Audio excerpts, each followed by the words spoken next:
Latest episode দেখুন একদম add free. বাকি আপনি এইভাবে কেন তাকিয়ে আছেন? কান্না পেলে আপনি কেন কাঁদছেন না? প্লিজ বলুন না, আমি না বুঝতে পারছি না। লজ্জা, ভয় নাকি ঘৃণা? আপনি আপনি প্লিজ বলুন না, আমাকে আমাকে একটু খোলসা করে একটু বলুন। আমি সত্যি বুঝতে পারছি না বাকি। আপনার আমার উপর রাগ হচ্ছে তো? আপনি সেটা আমার উপর দেখান না। প্লিজ বলুন পাখি, প্লিজ আপনি চুপ করে থাকবেন না। প্লিজ বলুন, আপনি আপনার কিন্তু অধিকার আছে কাদার, আপনার আপনার যা ইচ্ছে তাই করুন, কিন্তু বলুন প্লিজ, চুপ করে থাকবেন না পাখি, প্লিজ। ছাড়ুন। পাখি আমাকে খুব ঘৃণা হচ্ছে তাই না? আপনি সেটা দেখান, কিন্তু আপনি এইভাবে না, এইভাবে আপনি গুমড়ে গুমড়ে থাকবেন না। আমি সহ্য করতে পারছি না পাখি। আপনি আপনি প্লিজ কিছু বলুন। আপনি আপনি এরকম করবেন? আপনি প্লিজ বলুন পাখি, প্লিজ বলুন, প্লিজ প্লিজ বলুন না। কেন চুপ করে আছেন আপনি? প্লিজ বলুন। আপনি আমাকে ছাড়ুন কুশবাবু, ব্যথা লাগছে আমার। ও সরি পাখি, সরি। আমি আমি আপনাকে ব্যথা দিয়ে ফেললাম। আমি আপনাকে বারবার ব্যথা দিয়েছি, আপনার কষ্ট হয়। আমি আপনার না আমার উপর ঘৃণা হওয়াটা স্বাভাবিক, জানেন তো। কিন্তু পাখি আমি আমার এতটাও ব্যথা লাগেনি কুশবাবু।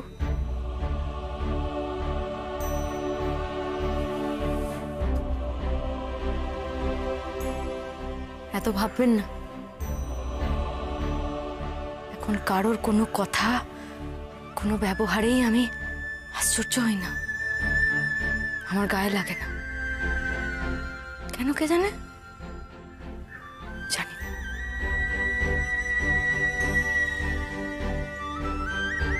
লোহা পিটাতে পিটাতে যেরকম ইস্পাত হয়ে যায় না, আমি ওরকম হয়ে গেছি।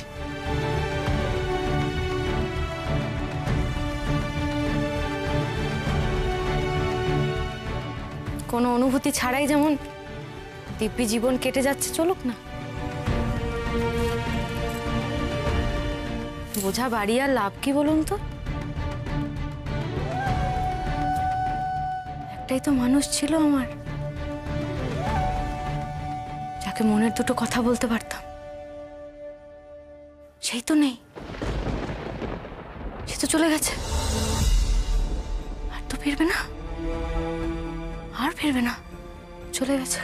পাখি আমি আমার কথাটা আর কাউকে কিছু বলার নেই আমার, নালিশ করার নেই, আবদার করার নেই, কিচ্ছু বলার নেই, কিচ্ছু বলার নেই আমার। জীবন যেভাবে চলছে চলুক, স্রোতের মতো যেদিকে নিয়ে যাবে আমি সেদিকেই বয়ে যাব। কুশবাবু, কুশবাবু, আপনি বলুন। আমি খুব ক্লান্ত, আমি খুব ক্লান্ত, খুব ক্লান্ত। ঘুমাবো, ঘুম দরকার, ঘুমাবো।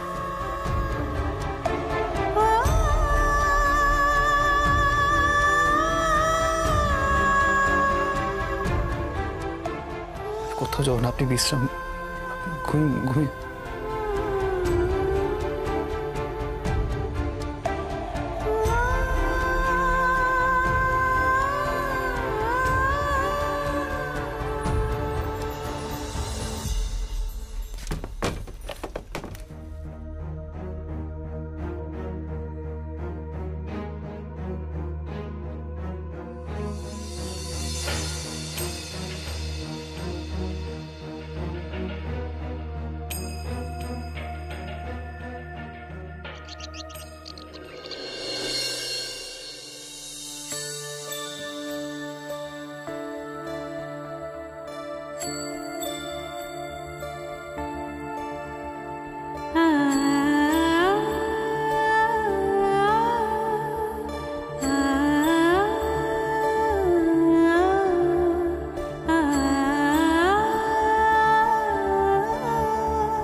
খাটে শোননি উনি?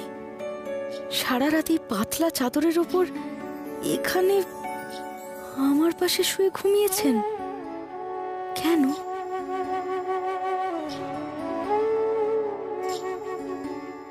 কেন এই কষ্টটা করতে গেলেন উনি? আমি অসহজ পালন করছি, ওনার কি দরকার ছিল?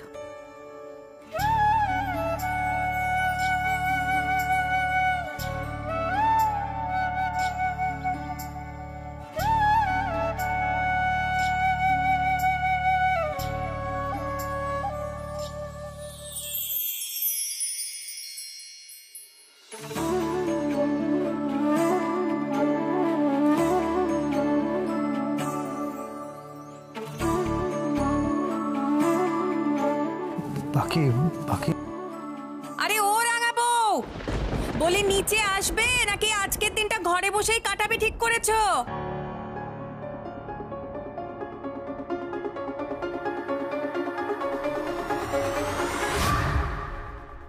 তোমাকে এতবার ডাকতে হবেই বা কেন বলতে পারো রাঙাবো? আমি তো সেটাই বুঝতে পারছি না। চিৎকার করে ডেকে ডেকে গলা ফাটিয়ে একেবারে আমার গলা ব্যথা হয়ে গেল। তোমার কোনো সারা শব্দ নেই। এত কিসের ঘুম গো তোমার? শিলবাড়ির নিয়মকানুন তোমরা সব বদলে দিয়েছো নাকি গো সোনা বৌদি? এই বাড়ির বউরা এত বেলা অবধি ভোস ভোস করে ঘুমোয় জানতাম না তো। ও মা, আমাদের আবার কবে তুমি এত বেলা অবধি ঘুমোতে দেখলে গো মনি? হ্যাঁ শোনো, এগুলোর ফাঁকিবাজির অছিলা ছাড়া আর কিচ্ছু না। আমরা এসব সুযোগও পাইনি, আর তাছাড়া আমাদের এরকম রুচিও নেই গো। দাঁড়িয়ে থেকে আর কি লাভ?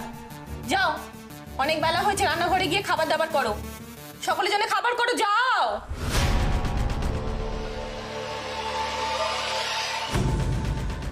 সোনাদি,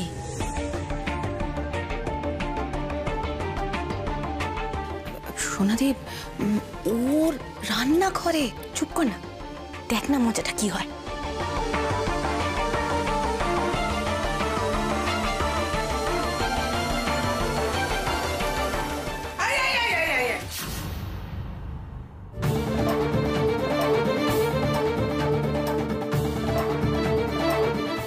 গেল গেল গেল, সব সর্বনাশ হয়ে গেল একেবারে। কি করলে?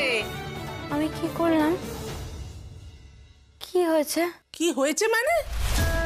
তুমি আবার জিজ্ঞেস করছো কি করলাম? আমি নিজের চোখে তো দেখলাম তুমি রান্নাঘরে গিয়ে ঢুকছিলে এক্ষুনি। ভগবান তোমাকে এটাও শিখিয়ে দেয়নি যে অশৌচের সময় ঠাকুর ঘরে আর রান্নাঘরে মোটে ঢুকতে নেই?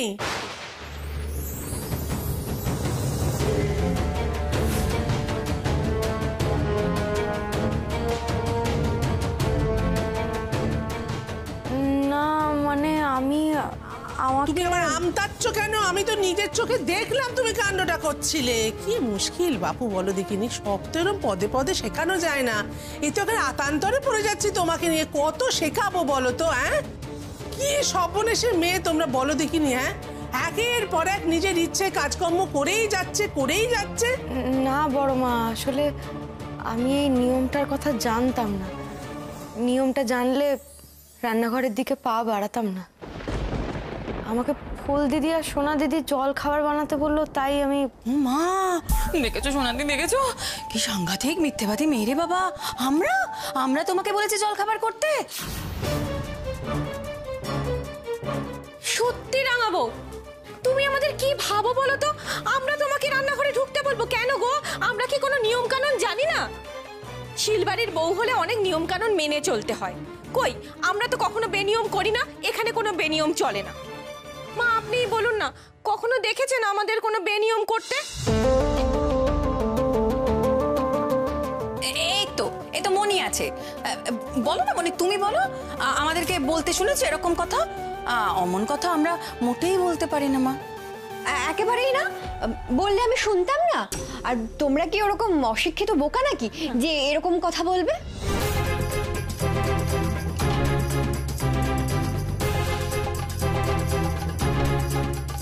তুমি আবার ড্যাব ড্যাব করে ওদিকে তাকিয়ে আছো কেন? আর কিছু শিখে আসোনি?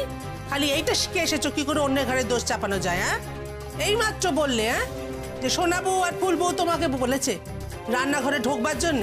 হ্যাঁ, বানিয়ে বানিয়ে কথা বলা খুব শিখে এসেছো একেবারে।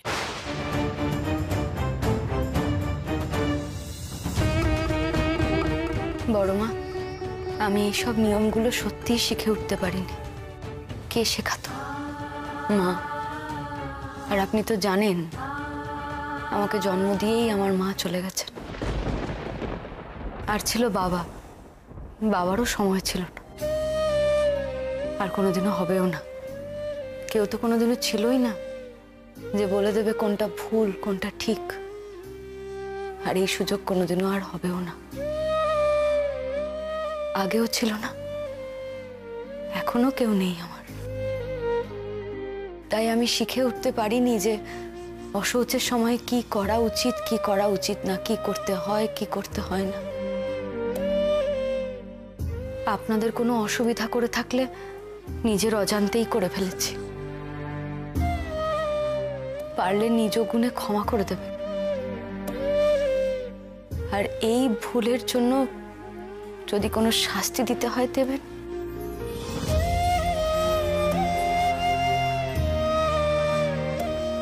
এবার আমি চলে যাব বড় মা, চলে যাব।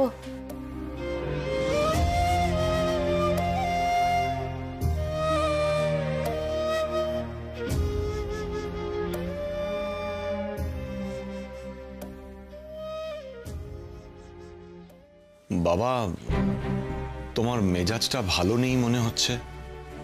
কিছু নিয়ে কি চিন্তিত? হঠাৎ এরকম জরুরি তলব করলে?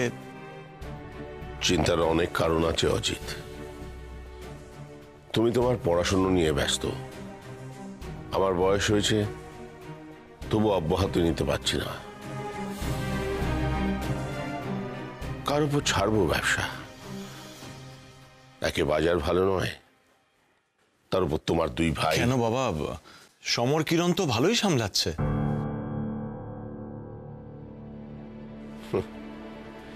ওদের কথা ছাড়ো। আমি এতদিন উপায় না পেয়ে ওদের উপর ভরসা করেছিলাম, বলতে পারো বাধ্য হই। কিন্তু আমি আর ওদের উপর নির্ভর করতে পারছি না অজিত। অজিত, আমি চাই তুমি পৈতৃক ব্যবসায় এসো, ফ্যাক্টরির হাল ধরো। বাড়ির বড় ছেলে তুমি, এবার দায়িত্ব নাও। অজিত, আমি তোমার উপর যে ভরসাটা করতে পারি, সমর কিরণের উপর তা পারি না, বোঝো সেটা? দাঁড়া, এই সব কিছু বলতে হবে বাকিদের। বাবা, তুমি তো জানো যে আমি বিজনেসের ব্যাপারে একেবারেই আগ্রহী নই। আর তাছাড়া এত বছর বাদে নতুন করে আমি বা কি করে ব্যবসা সামলাবো বলো? আমিও তো সেই ডোবাবই। কেন ডোবাবে অজিত? তুমি বুদ্ধিমান, শিক্ষিত। দেখো, আমি তোমাকে 6 মাস ব্যবসাটা ভালোভাবে দেখিয়ে দিলে তুমি ঠিক বুঝতে পারবে। অজিত, তুমি তো ছোটবেলা থেকে এর মধ্যেই বড় হয়েছো। আটা সিঁদুরের ফ্যাক্টরিতে গেছো, ব্যবসা কিভাবে হয় দেখেছো। না পারার তো কোনো কারণ নেই। দেখো, আমি কুশের উপর ভরসা করতে পারতাম। ছেলের সৎ, কর্মঠ, মন প্রাণ দিয়ে চায় ব্যবসাটা যাতে দাঁড়ায়। কিন্তু ওর অসুখের কথাটা তো তুমি জানো। তাছাড়া কুশ বড় ভালো মানুষ, যে কেউ ওর মাথায় হাত দিয়ে যা খুশি তাই করিয়ে নিতে পারে। অজিত, এই অবস্থায় তুমি ছাড়া আর কেউ নেই। আমাকে নিয়ে তোমার কোনো লাভ হবে না বাবা, উল্টে লসই হবে। আমি পড়াশোনার মানুষ, ওটাই ভালোবাসি, ওটাই আমার মাথায় ঢোকে। হিসেব নিকেশ এসব আমার মাথায় ঢোকে না, আর ঢুকবেও না কোনোদিন। তুমি স্বার্থপর অজিত। তোমার বাকি দুই ভাই লোভী, আর তুমি স্বার্থপর। সারাটা জীবন খালি নিজের ইচ্ছে, নিজের ভালো লাগা, নিজের পড়াশোনা নিয়ে চালিয়ে গেলে। কোনোদিন তোমায় কিছু বলা হয়নি। বাবা, বাবা তুমি একটু বোঝার চেষ্টা করো। দেখো বাবা, তুমি আমাকে অন্য যা দায়িত্ব দেবে দাও, আমি ঠিক পালন করব। কিন্তু কিন্তু আমাকে ব্যবসায় জড়িও না। সত্যি বলছি, আমি পারবো না। আমার কনফিডেন্স নেই, আর ইচ্ছেও নেই বাবা। আমাকে ক্ষমা করো। আর তাছাড়া এটা বাড়িতে জানাজানি হলে যে অশান্তিটা হবে, সেটা আমি ফেস করতে পারবো না বাবা। আমার এসব একদম ভালোও লাগে না বাবা। আমাকে ক্ষমা করো, রাগ করো না আমার উপর। আসছি আমি। যাও, যার যেদিকে খুশি চলে যাও। বাপ ঠাকুরদার ব্যবসার দায় নেবে কেন তোমরা? সব দায় তো আমার, আমার সব দায়। স্বার্থপর, গোটা দুনিয়াটাই স্বার্থপর।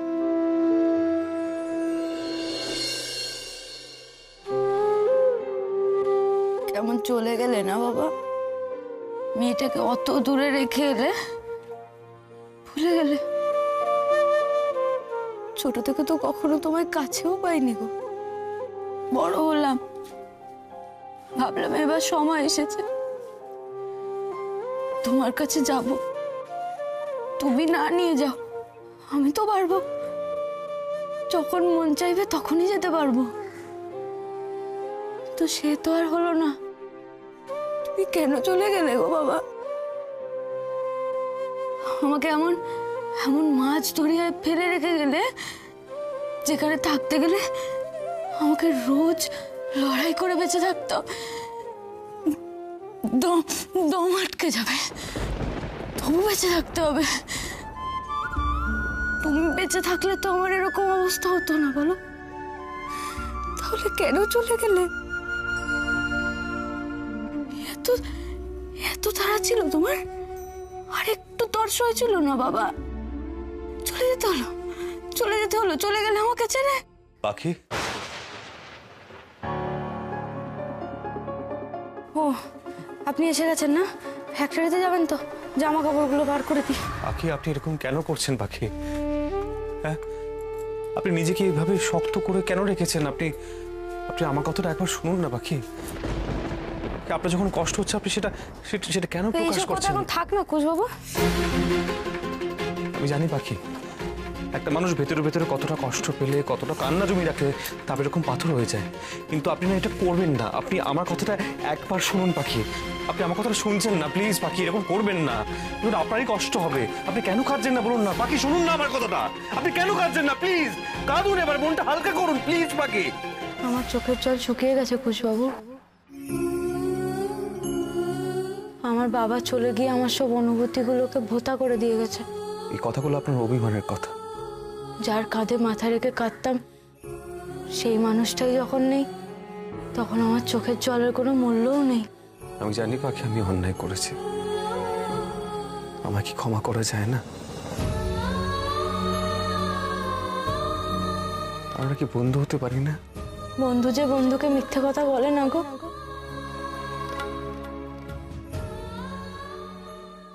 আমি জানি পাখি, এত সহজে আমি আপনার বিশ্বাস অর্জন করতে পারবো না। কিন্তু পাখি আমি আর আপনাকে কিছু বলার দরকার নেই কুশবাবু। পাখি, আপনাকে আমার একটা জিনিস দেওয়ার আছে।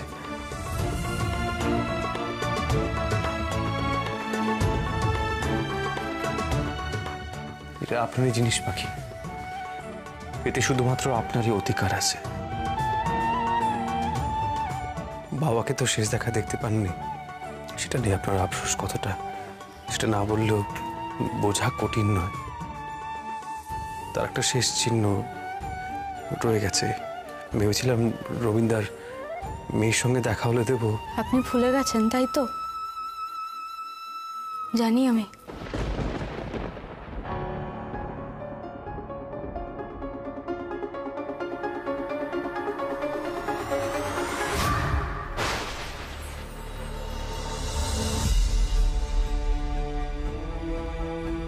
এটা এটা কি?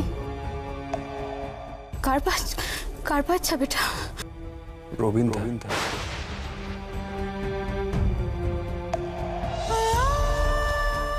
রবীন্দ্র সৎকার করার আগে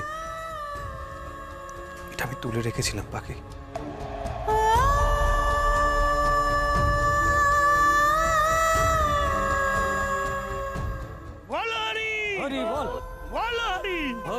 ওই খাটে করে যে মানুষটাকে নিয়ে যাওয়া হলো, সে আর কোনোদিনও ফিরবে না রে পাখি। আপনজনদের ছেড়ে সে চললো শেষ যাত্রায়। আর একবার যখন কেউ শেষ যাত্রায় যায়, তখন তাকে এরকম করে হাত জোর করে নমস্কার করতে হয়, আর মনে মনে প্রার্থনা করতে হয় যেন পরপারে গিয়ে সে শান্তিতে থাকে।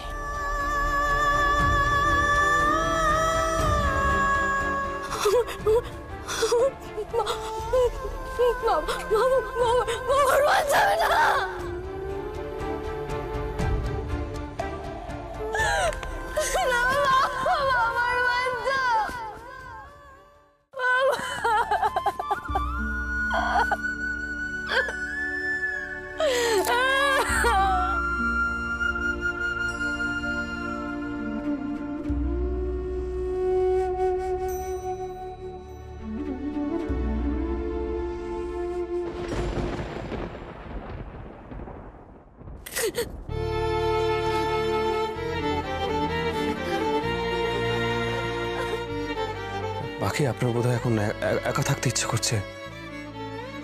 এখন এই সময় আমার আপনার পাশে, আপনি নিজেকে একটু সামলে নিন। হ্যাঁ, নিজেকে একটু। এই অভাগার জন্য আপনি অনেক করেছেন কুশবাবু।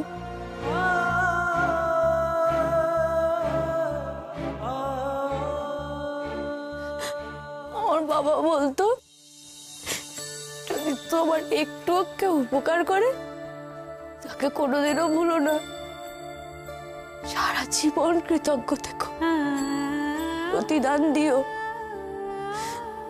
আমিও দেব কুশবাবু, যথাসাধ্য প্রতিদান দেব।